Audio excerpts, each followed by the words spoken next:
Isa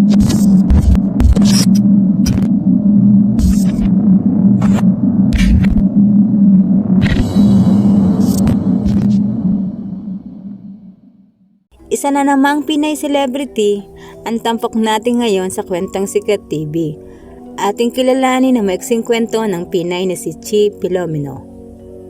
Kung hilig mo ang mga ganitong klaseng mga video, ay pakipindot ang subscribe button at i-click na rin ang notification bell para updated ka sa mga susunod pang mga video. Kaya simulan na natin. Chi Filomeno, buong pangalan ay China Rose Filomeno.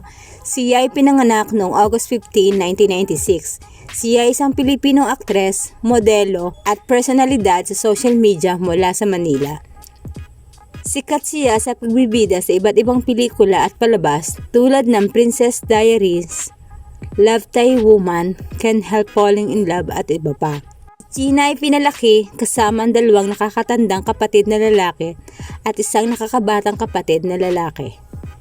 She remained in every long-time relationship with her former boyfriend, Alex Diaz, actor. Sinimulan niya ang kanyang professional na buhay bilang isang bata pagkatapos sumikat sa ilang mga patalastas. Na maglaon, nag-audition ang actress na ito para sa Star Magic Talent Management Group ng ABS-CBN noong 2011. Sa taon na iyon, nagdebut ang actress na ito sa isang TV series na Malaala Mo Kaya. Ginampanan niya ang mga papel ni Clara, kaopisina ni Carla at Sheena mula 2012 hanggang 2018.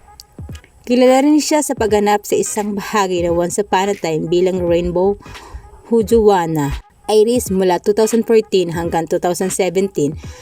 Noong 2015, naging bida rin siya sa isang pelikula pinangalanang Crazy Beautiful You as Lauren as Just the Way You Are as Cassidy. Ang aktres na ito ay lubos na pinahalagahan sa pagganap bilang Gina sa mga serye sa TV na tinatawag na Gen Z at diwa sa Princess Diaries. At yan lang po ang maiksing kwento ng Pinay na si Chi Filomeno. Kung nagustuhan ng aking video, huwag kalimutang subscribe sa aking channel. Salamat.